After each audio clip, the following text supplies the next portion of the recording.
नमस्कार भक्तजनों, मैं आपको कार्तिक मास में सुनी जाने वाली करवा चौथ की कथा सुना रही हूँ। एक साहूकार था, उसके 7 बेटे थे। सातों भाई बहन के साथ ही खाना खाते थे। एक दिन कार्तिक लगते ही करवा चौथ का व्रत आया। तब सारे भाई बोले कि बहन आओ खाना खाएं।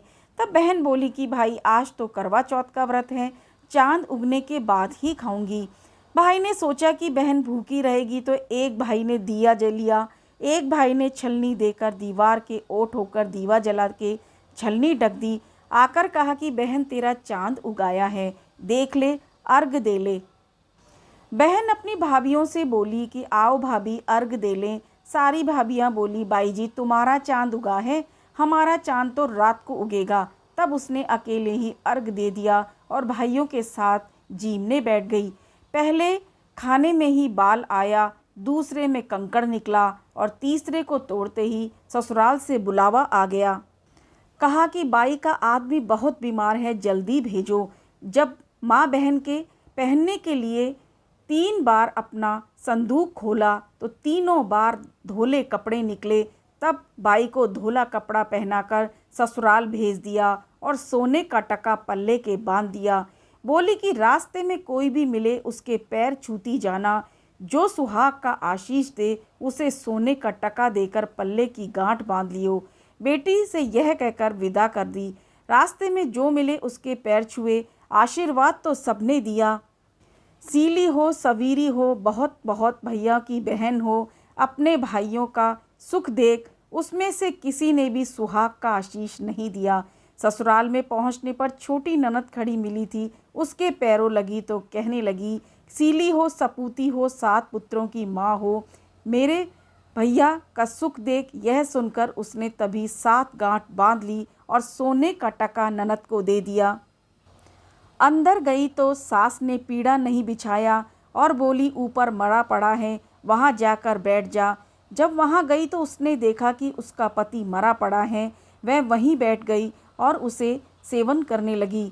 उसकी सास सारी बची कुची रोटी दासी को देकर कहती बहू से बड़ी को रोटी दिया। ऐसे होते होते मंगसिर की चौथ आई। चौथ माता बोली करवा ले भैयों की प्यारी करवा ले, दिन में चांद उगानी करवा ले, घनी भूखनी करवा ले।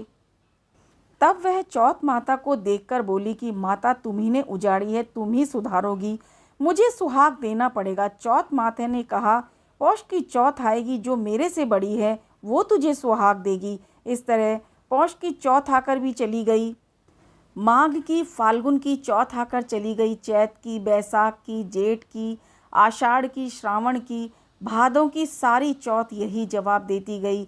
अगली चौथ आएगी उससे कहियो वह तुझे सुहाग देगी। उसके बाद आसोज की चौथ आई, उसने कहा तेरे पर कार्तिक की चौथ नाराज है, उसी ने तेरा सुहाग लिया है, वही तुझे सुहाग देगी, उसका पैर पकड़कर बैठ जाइयो। यह कहकर वह चली गई। पीछे कार्तिक की चौथ आई, उस गुस्से में बोली भैया की प्यारी करवा ले, दिन में चांद उगानी करवा ले, घनी बुखाली करवा ले, व्रत भंडनी करवा ले। तब साहूकार की बेटी पैर पकड़कर बैठ गई और रोने लगी, हाथ जोड़कर बोली हे चौथ माता, मेरा सुहाग तेरे हाथ में है, तुम्हें मुझे देना पड़ेगा।